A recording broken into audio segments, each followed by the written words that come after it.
Porter Williams. Thank you, Mr Speaker.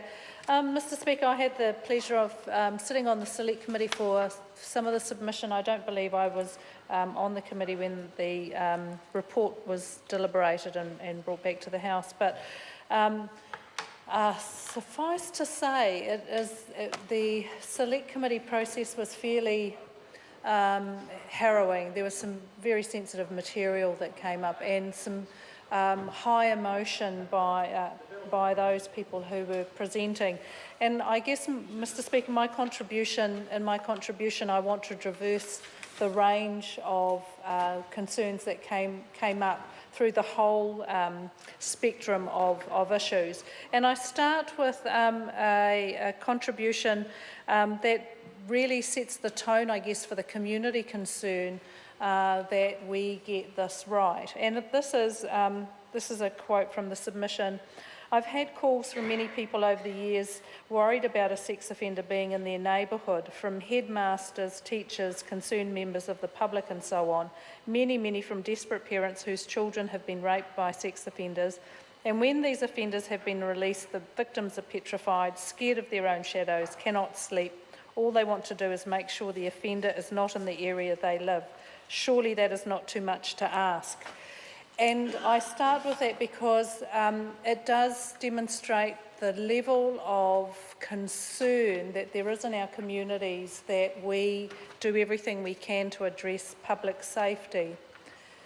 And Mr Speaker, it's very interesting because there was a range of views that were presented at the Select Committee, including views from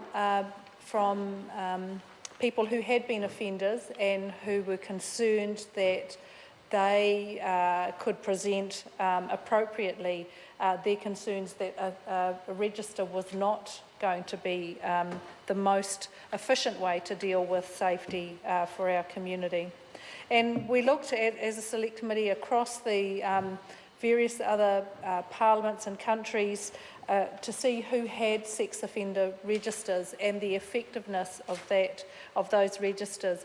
And it couldn't be said categorically that the register provided the kinds of assurances that our community and this submission that I've just read actually speak to.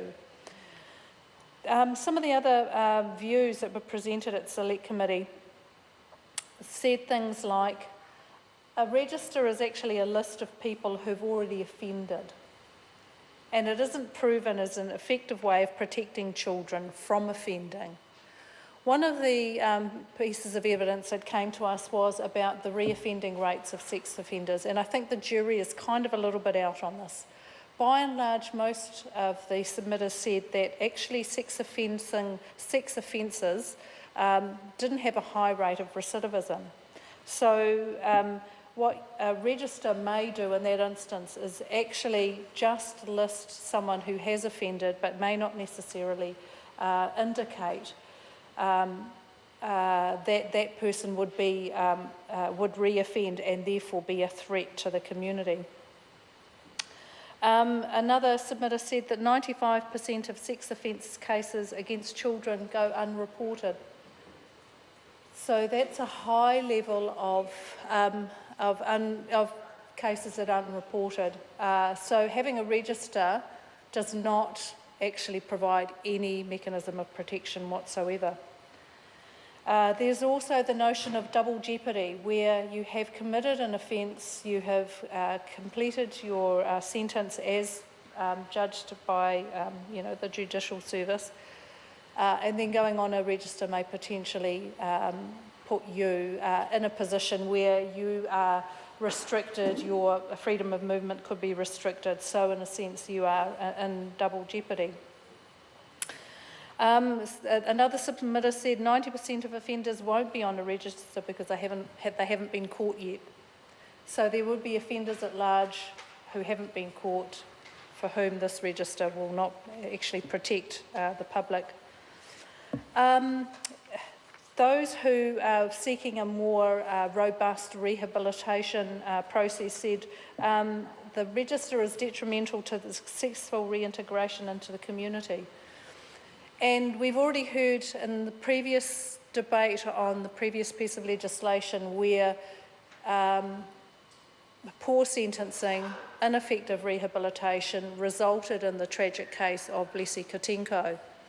So if we are to do anything about ensuring protection of our children, then surely we must look at how we sentence and how we rehabilitate people, because that is one way that obviously we have where things go wrong, they go badly wrong, as in the case of the Katinko whānau. There's a notion of specified agencies within the bill, and my colleague has already mentioned those, including Housing New Zealand, Ministry of Social Development, corrections and the like. But one of the presenters, one of the submitters said that there is a possibility that one of those public servants within those agencies may actually use the information that they have for a potential sex offender. For example, you may be a Housing New Zealand worker, you may see that you're responsible for rehoming a sex offender who's on the register, and you see that that sex offender is possibly going to move into your street or into a street that your family member is on. It's human nature to actually want to warn your family member or warn members of the public. It is human nature. And can we absolutely guarantee that public servants will not be tempted to do that? Given the height of emotion around this particular issue, I'm not sure that we can. One of the submitters said that the Board of Trustees of local schools should actually be included in specified agencies. Now, some people would say, yeah, that's probably fair enough. For some others, they would say, well, absolutely not, because then that puts the Board of Trustees in that position of having to hold that information private, knowing that they have a sex offender in the area of their school and around their children. There's a potential that being on the register actually punishes you for life. And I've already mentioned some of the arguments around that. It will increase the workload of the police. And my colleague Jacinda Ardern makes a really, really useful point. $146 million out of the police budget, out of the rehabilitation budget, $146 million over 10 years.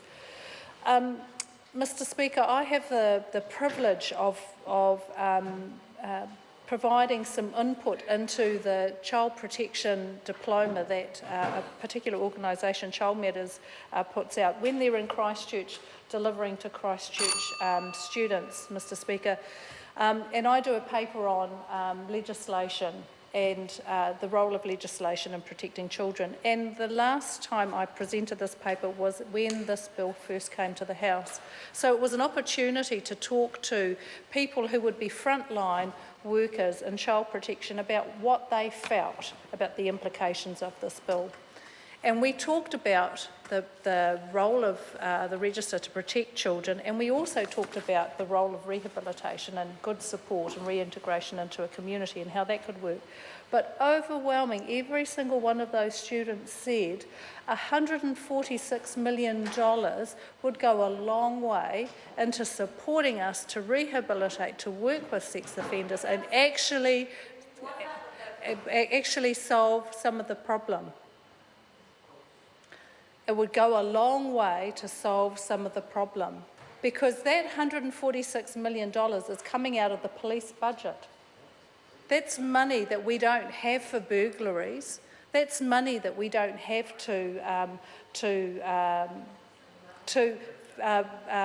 for family violence. That's money that's taken out to actually monitor a register. And Mr. Speaker, I don't know, and I agree with those students that there is a much better use for that money than to provide a database. Mr. Speaker, there are lots of, as I say, there's lots of emotion around this bill. It's a very sensitive topic, and I look forward to the fulsome exploratory debates that will happen during the committee stages. Thank you, Mr. Speaker.